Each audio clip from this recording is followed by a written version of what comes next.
congratulations ulit para dito sa bago ninyong EP and of course, congratulations on your 5th anniversary. Thank you Siyempre, po. unang-una sa lahat, ano ang pasabog ng pagtatag? I mean, can you describe your latest EP in a few words? How would you describe it? Few words.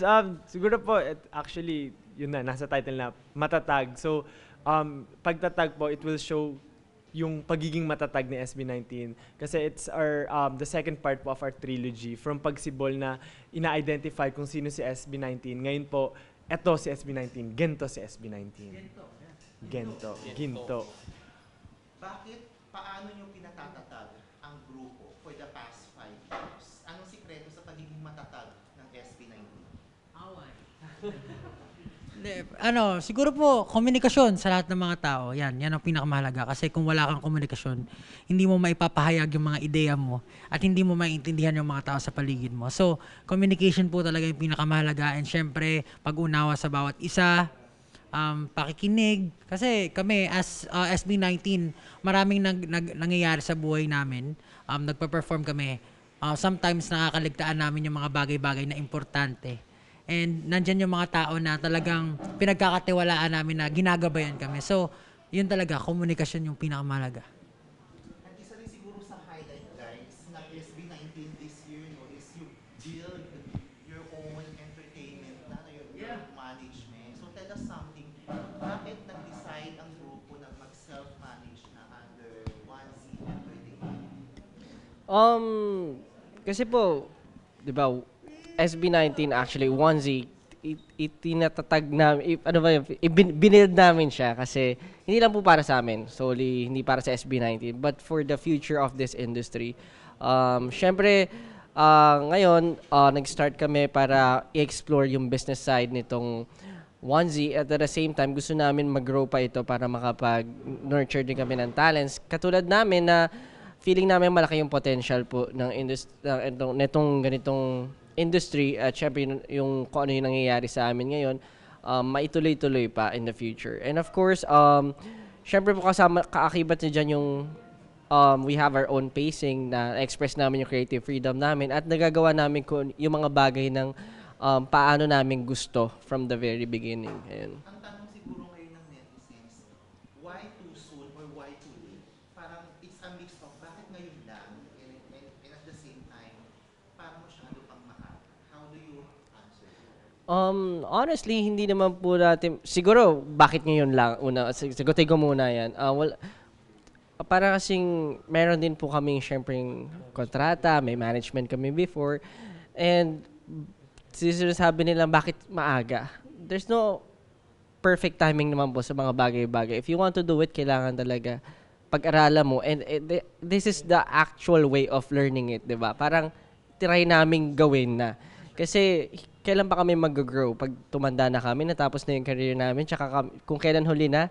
So ngayon po, tinatry na namin siya actually para ma-experience na namin lahat. Ngayon pa lang, magkaroon na kami ng trials and errors, sabi, testing the waters nga. At matutunan namin siya, may apply na namin agad habang artist kami at the same time. Aside from the group, may mga look forward na ba kayo na artists or groups na i-manage in the future when you build the group? Syempre po, meron po kaming mga prospects na naiisip. Pero we try to build ideas and concepts, but it's not in the works yet.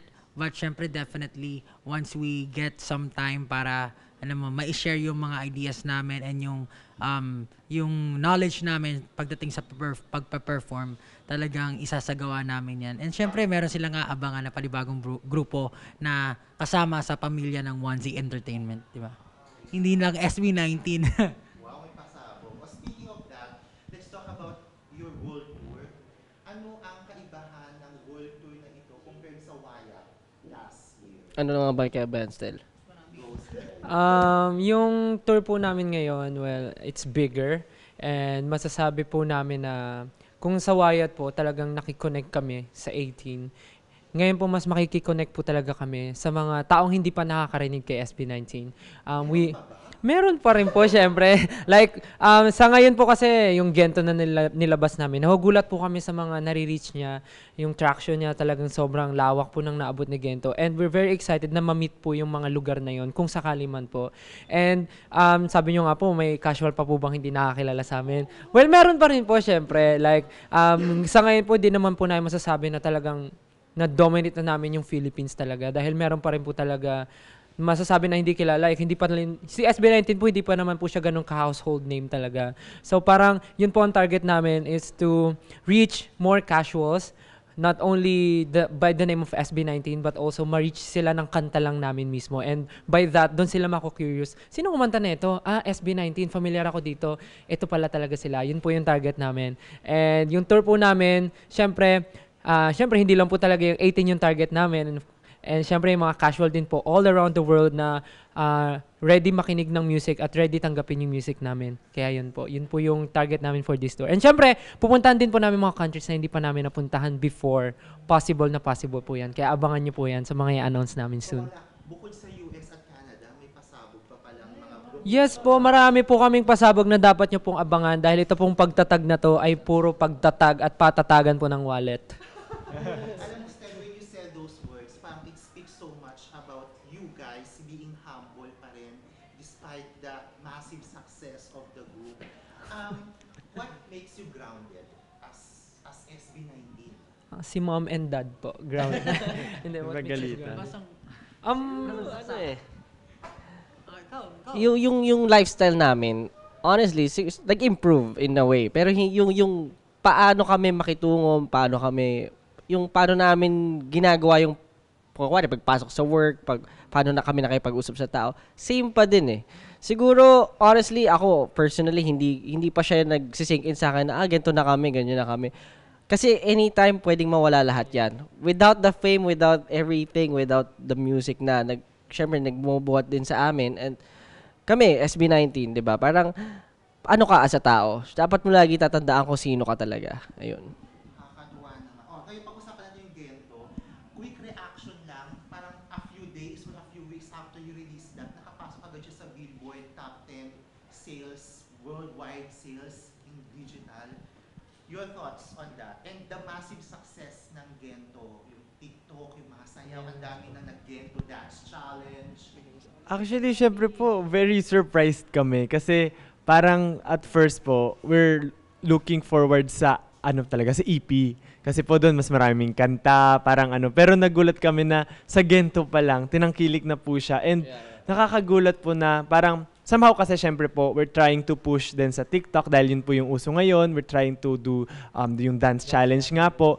Pero hindi namin in-expect na talagang pati sa iba't ibang panig ng mundo talaga, nag-Gento sila. And parang nakaka-surprise po. Tapos, hindi lang siya basta dun sa TikTok nakikilala po. Kasi nag-effect din po siya dun sa streams namin sa mga music platforms. Even the YouTube video po, tumataas din siya. So, parang, in a way, talagang, anong ginawa natin na, parang dun po namin na-realize na parang magic yung nangyayari. Kasi po, hindi mo talaga malalaman kung ano yung timpla. Anong tawag doon? Yung formula para magawa yung mga ganun. Parang, we're just trying to, at gusto natin itong mangyari.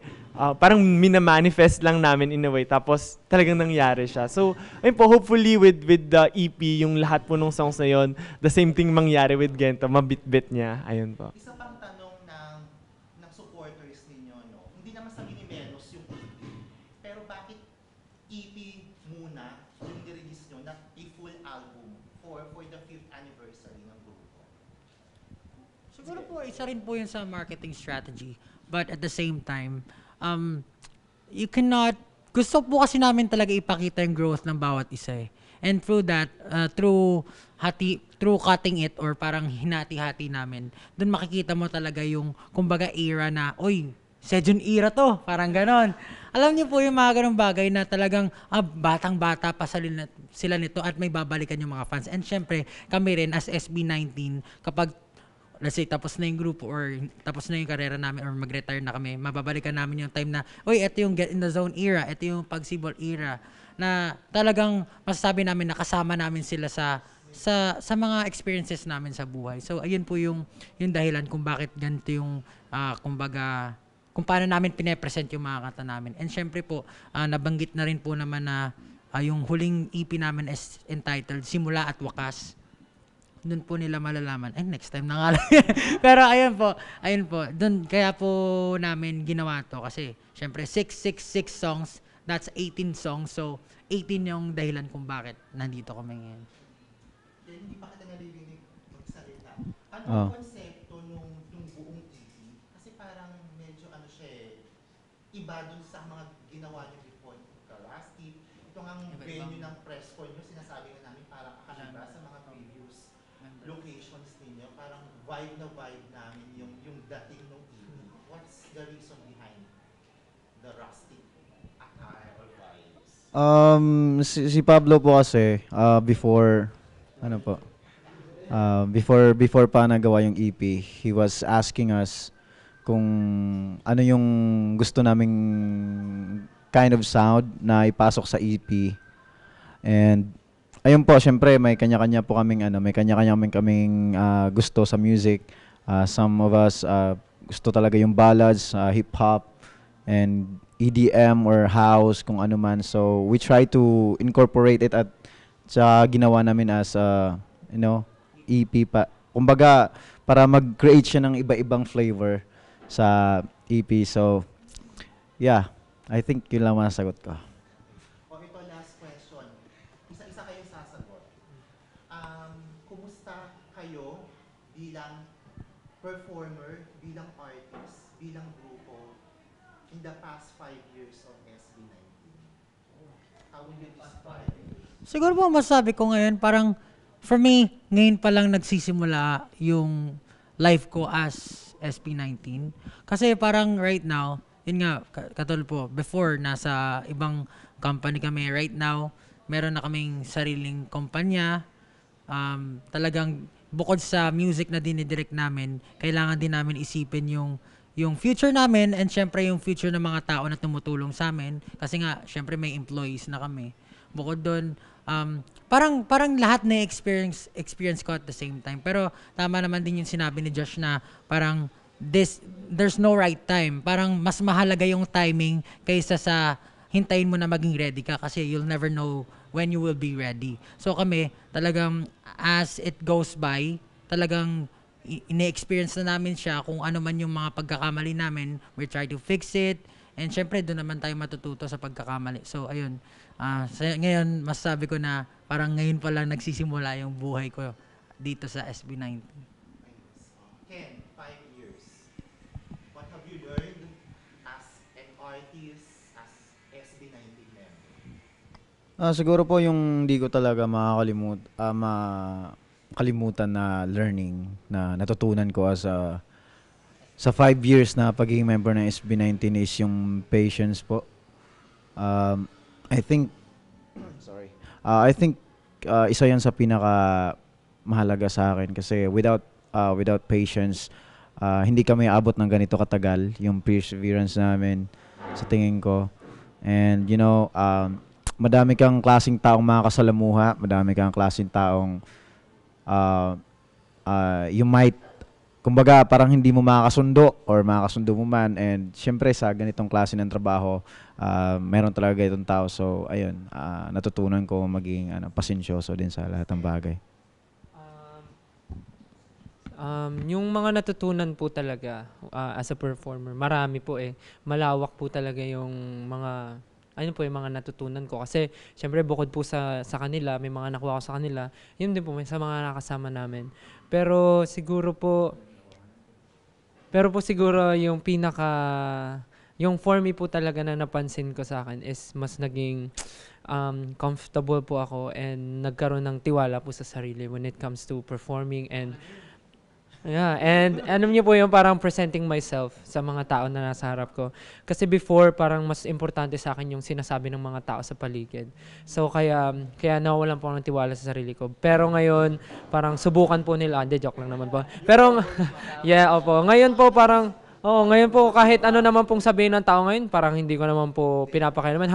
As long as I'm happy, I'm confident, and yung ginagawa ko is yun po yung nagpapasaya sa akin and yun po yung nagpapakain sa pamilya ko. Yun po yung happy ako.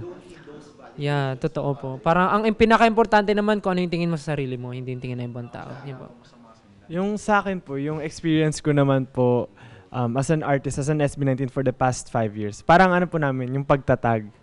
Parang from the beginning po na parang I want you na very nakabukas lahat ng senses ko for achieving my goal, for my dreams. Ayan. Tapos, syempre po, nagdaan din sa Cream Zone na parang you want to go crazy with everything that you want to do, with all those experiences.